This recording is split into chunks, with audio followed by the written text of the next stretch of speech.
নমস্কার বন্ধুরা, স্বাগতম আমাদের চ্যানেলে। আজ আমরা এমন একটি স্থাপত্য নিয়ে কথা বলবো যা শুধু ভারতের নয়, গোটা বিশ্বের ভালোবাসার প্রতীক। হ্যাঁ, ঠিকই ধরেছেন, আমরা কথা বলছি তাজমহল নিয়ে। এই মার্বেল পাথরের বিস্ময় যা শাহজাহানের প্রেমের অমর নিদর্শন হিসেবে পরিচিত। কিন্তু যদি বলি এই গল্পের পেছনে লুকিয়ে আছে আরও গভীর এক রহস্য, যদি বলি তাজমহল আসলে শাহজাহানের তৈরি নয়, বরং তারও আগেকার কোনো এক মন্দিরের পরিবর্তিত রূপ, চমকে উঠলেন তো? তাহলে শেষ পর্যন্ত আমাদের সাথে থাকুন, কারণ আজ আমরা উন্মোচন করব তেজ মহালয়া তত্ত্ব এবং তার পাল্টা যুক্তির এক আকর্ষণীয় বিতর্ক। আগ্রার যমুনা নদীর তীরে অবস্থিত এই শুভ্র সুন্দর ইমারতটি প্রতি বছর লাখ লাখ পর্যটককে মুগ্ধ করে। এর প্রতিটি নকশা, প্রতিটি স্তম্ভে যেন ফুটে ওঠে এক ঐতিহাসিক গাথা। প্রচলিত ইতিহাস আমাদের শেখায় মুঘল সম্রাট শাহজাহান তার প্রিয়তমা স্ত্রী মমতাজ মহলের স্মৃতিতে এটি নির্মাণ করেছিলেন সপ্তদশ শতকে।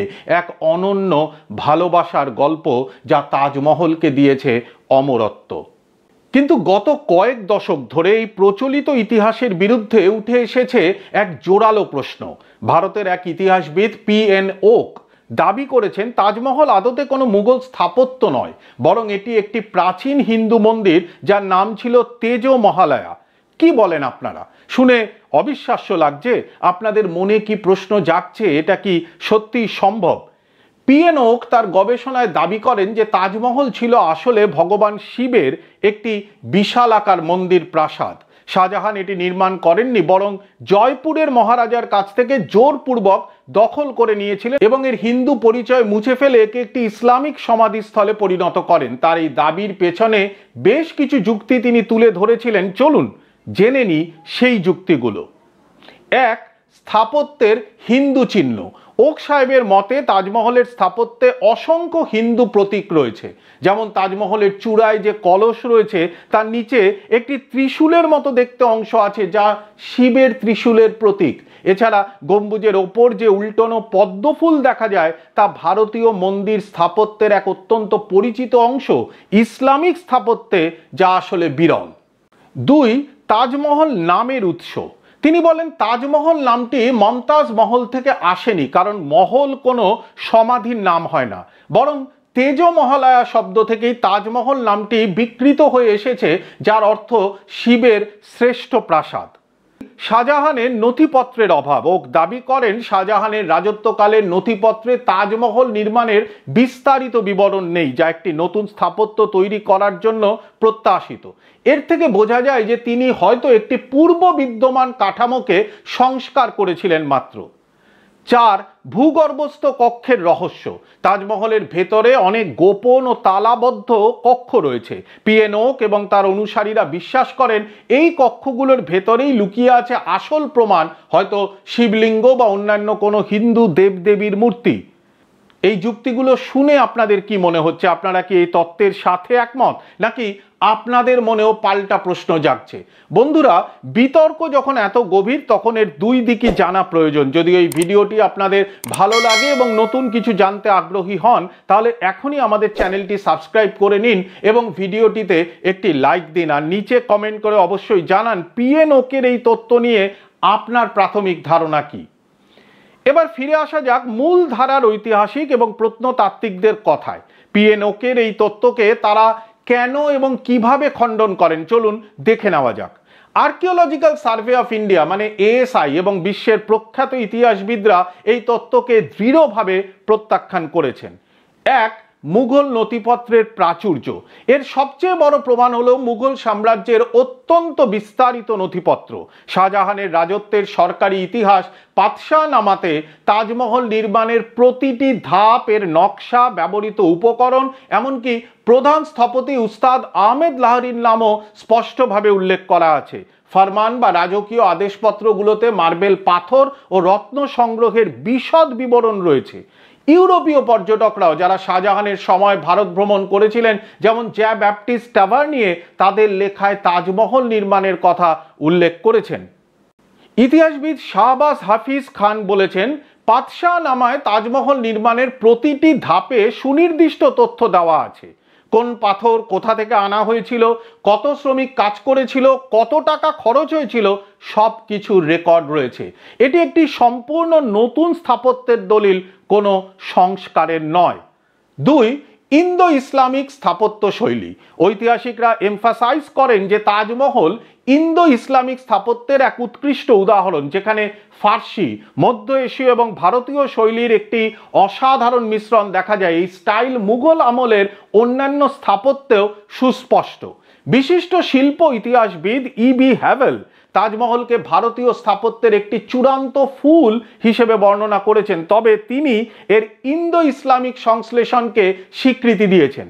আরেকজন বিখ্যাত গবেষক ওয়েন বেগলে তার তাজমহল দ্য ইলুমাইন্ড টম্ব বইয়ে উল্লেখ করেছেন তাজমহলের প্রতিটি দিক, এর পরিকল্পনা, নকশা, ক্যালিগ্রাফি এবং অলঙ্করণ সবই মুঘল শৈলীর এক উচ্চতর অভিব্যক্তি। এটি কোনো হিন্দু মন্দিরের পরিবর্তিত রূপ হতে পারে না।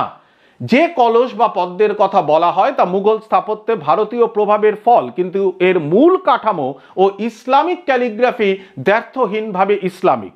চূড়ার ত্রিশূল সদৃশ অংশটি আসলে একটি ইসলামিক কলস এবং অর্ধচন্দ্র।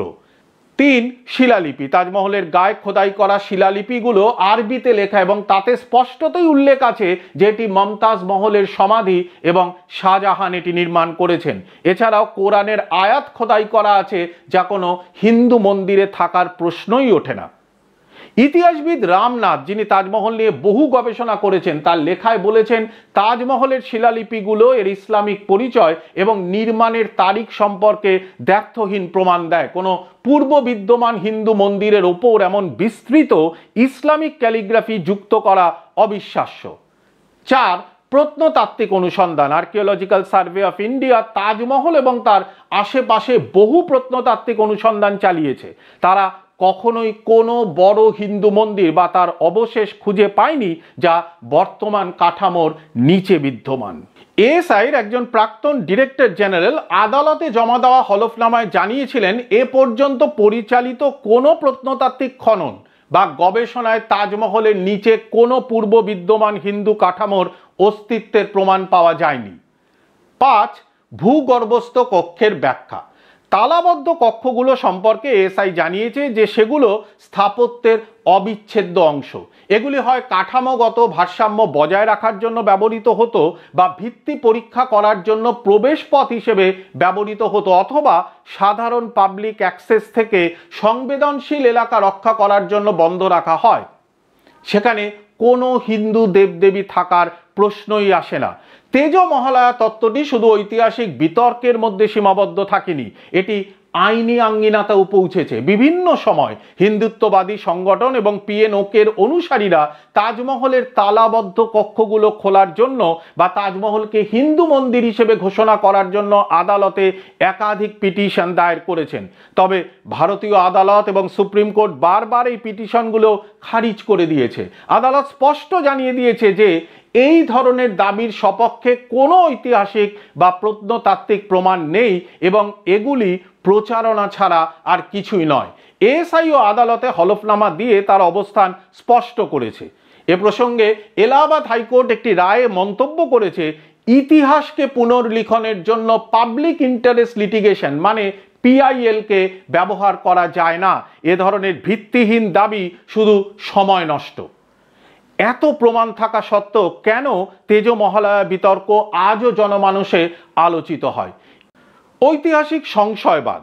একদল মানুষ বিশ্বাস করে যে ভারতের ইতিহাসে মুঘল আমলের অনেক স্থাপত্য হিন্দু কাঠামোর উপর নির্মিত হয়েছে।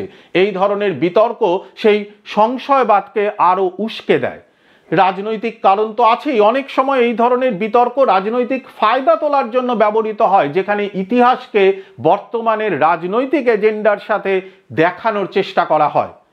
আকর্ষণীয় গল্প। একটি জনপ্রিয় ঐতিহাসিক গল্পের বিরুদ্ধে একটি বিকল্প রহস্যময় গল্প সবসময় মানুষের কৌতূহল বাড়ায়। বিতর্ক যাই থাকুক না কেন, তাজমহল যে এক অসাধারণ স্থাপত্য এবং বিশ্ব ঐতিহ্যের অংশ তাতে কোনো সন্দেহ নেই।